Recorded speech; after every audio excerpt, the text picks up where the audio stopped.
Jesus, and I thank you, Lord. Baby dove, coconut, can you help me out? Hey, yeah.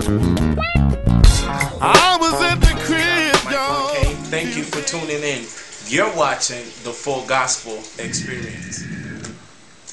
1 Samuel.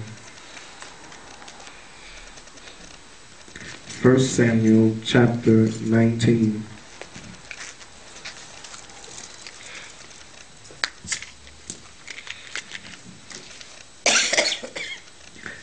1 Samuel chapter 19, beginning at verse 18. And the word reads on this wise.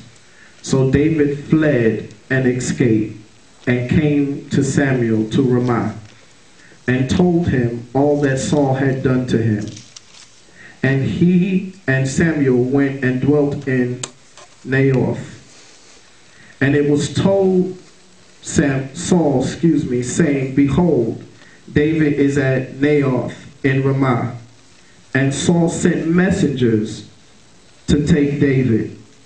And when they saw the company of the prophets prophesying, and Samuel standing as appointed over them, the Spirit of God was upon the messengers of Saul, and they also prophesied.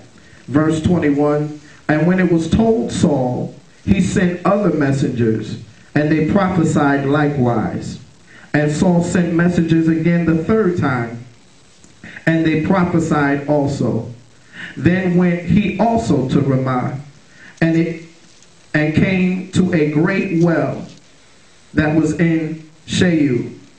And he asked and said, Where are Samuel and David? And one said, Behold, they be at Naioth in Ramah. And when he went thither to Naioth in Ramah, the Spirit of God was upon him, and he went on and prophesied until he came to Naioth in Ramah.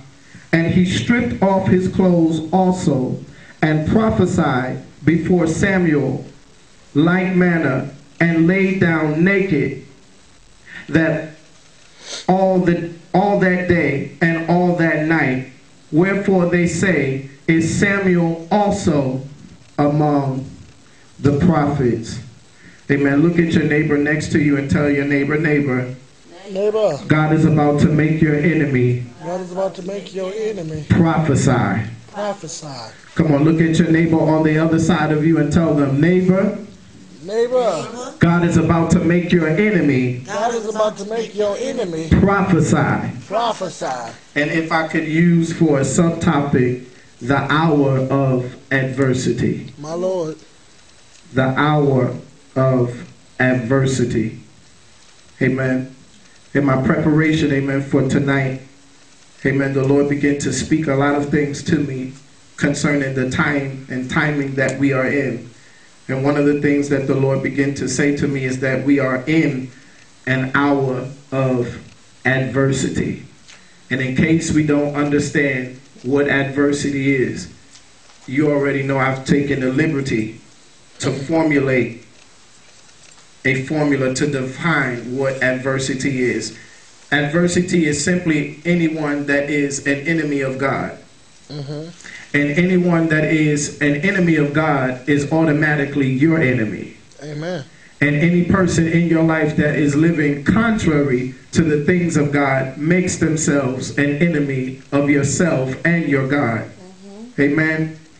So adversary is defined as an active opponent. An active opponent. This person that is known to us as an enemy is an active opponent. This person is not passive. This person is not standoffish. This person is not sitting back doing nothing, but this person is diligent in their works towards evil towards you, or evil towards the things of God. So an adversary is an active opponent, a term descriptive of Satan. And we find that in 1 Peter 5 and 8.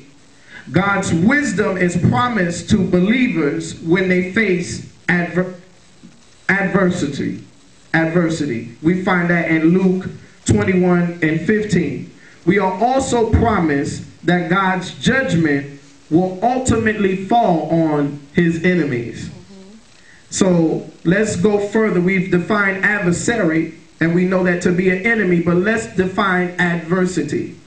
Adversity is difficult or unfavorable circumstances, perhaps caused by sin. Grace and peace. Thank you for watching this message. I'm inviting you to join me on my website.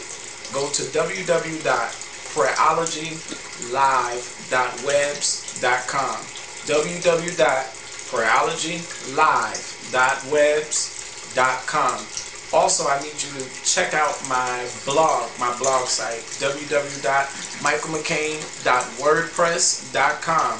Again, that's www.michaelmccain.wordpress.com. Thank you for being a support. Bless you.